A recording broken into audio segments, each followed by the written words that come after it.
Hello అండి, ఈరోజు recipe వచ్చి చికెన్ ఫ్రై అండి. ఇది చాలా టేస్ట్గా ఉంటుంది. ఇది కొంచెం గ్రేవీతో ఉండడం వల్ల రైస్లో కూడా చాలా బాగుంటుంది. చికెన్ ఫ్రై కాంబినేషన్గా సాంబార్ అనేది చాలా బాగుంటుందండి. ఒకసారి మీరు కూడా ట్రై చేయండి. ఈ ప్రాసెస్లో నేను చేస్తాను, ఒకసారి మీరు ట్రై చేయండి. ముందుగా మీడియం సైజు ఆనియన్స్ 3, పచ్చిమిర్చి 3 మిక్సీ పట్టి పక్కన ఉంచుకోవాలండి. తర్వాత శుభ్రం చేసిన చికెన్లో స్పూన్నర సాల్ట్, 1 స్పూన్ కారము, అర స్పూన్ పసుపు, అర స్పూన్ గరం మసాలా, అర స్పూను చికెన్ మసాలా, ఇవన్నీ మ్యాగ్నేట్ చేసి పెట్టుకోవడం వల్ల చికెన్ ముక్క అనేది చాలా సాఫ్ట్గా ఉంటుంది, గట్టిగా లేకుండా. తర్వాత చికెన్ మసాలా వేసుకున్న తర్వాత అర స్పూను ధనియాల పొడి, అర స్పూను జీలకర్ర పొడి, తర్వాత ముందుగా గ్రైండ్ చేసి పెట్టుకున్న ఆనియన్ పేస్ట్ను కూడా వేసి ఒకసారి కలుపుకోవాలండి. తర్వాత ఫ్రెష్గా దంచి పెట్టుకున్న అల్లం వెల్లుల్లి పేస్ట్ను కూడా దీనిలో యాడ్ చేసుకుందాము. ఇలా ఫ్రెష్గా దంచిందైతే కూర అనేది చాలా టేస్ట్ బాగుంటుంది. ఈ విధంగా వేసుకున్న తర్వాత కొంచెం ఆయిల్ అనేది కూడా వేసుకుని మ్యాగ్నేట్ చేసి ఫ్రిడ్జ్లో అనేది ఒక హాఫ్ అన్ అవర్ కానీ 1 అవర్ కానీ పెట్టి ఉంచుకోవాలండి.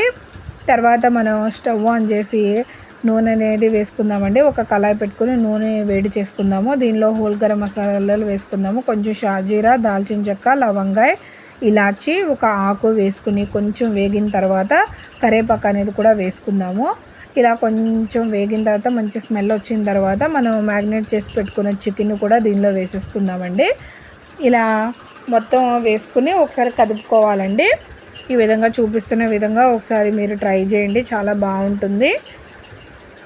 ఈ విధంగా మొత్తం చికెన్ అనేది వేసుకుని ఒకసారి మొత్తం ఆయిల్ చికెన్ మొత్తం కలిసేంత వరకు కలుపుకోవాలండి. ఒక 5 మినిట్స్ మాత్రమే హై ఫ్లేమ్లో పెట్టుకోవాలి. తర్వాత మొత్తం సిమ్లోనే ఉండాలండి. అప్పుడే మనకి చికెన్ అనేది చాలా సాఫ్ట్గా వస్తుంది. మనం ఆనియన్ పేస్ట్ వేయడం వల్ల కూడా చాలా బాగుంటుంది, ముక్క అనేది మెత్తగా ఉంటుంది. తర్వాత ఇలా మూత పెట్టుకుని చూసుకోవాలండి. ఆ చికెన్లో నుండి వచ్చే వాటర్తోనే ఇది మొత్తము ఉడుకుతుంది. ఇలా ఆయిల్ సపరేట్ అయ్యేంత వరకు మనం తిప్పుకోవాలండి. ఇవాళ మీకు ఒక చిన్న టిప్ చెప్తానండి. మనం ఇల్లు తుడిచేటప్పుడు వాటర్ లిక్విడ్తో పాటు మనం కొంచెం నిమ్మకాయ ముక్క కానీ, వెనిగర్ కానీ 1 స్పూను, బేకింగ్ సోడా 1 అర స్పూను, కొంచెం కర్పూరము ఇల్లు తుడిచేటప్పుడు ఇలా కర్పూరం పొడిలా చేసి వేసుకుంటే కూడా ఇల్లు అనేది మంచి సువాసన అనేది వస్తుంది. ఫ్లోర్ కూడా ఎప్పుడు నీట్గా ఉంటుందండి. 2-3 రోజుల వరకు చాలా బాగుంటుంది క్లీన్గా. ఒకసారి ఈ ట్రిప్ ట్రై చేయండి తప్పకుండా.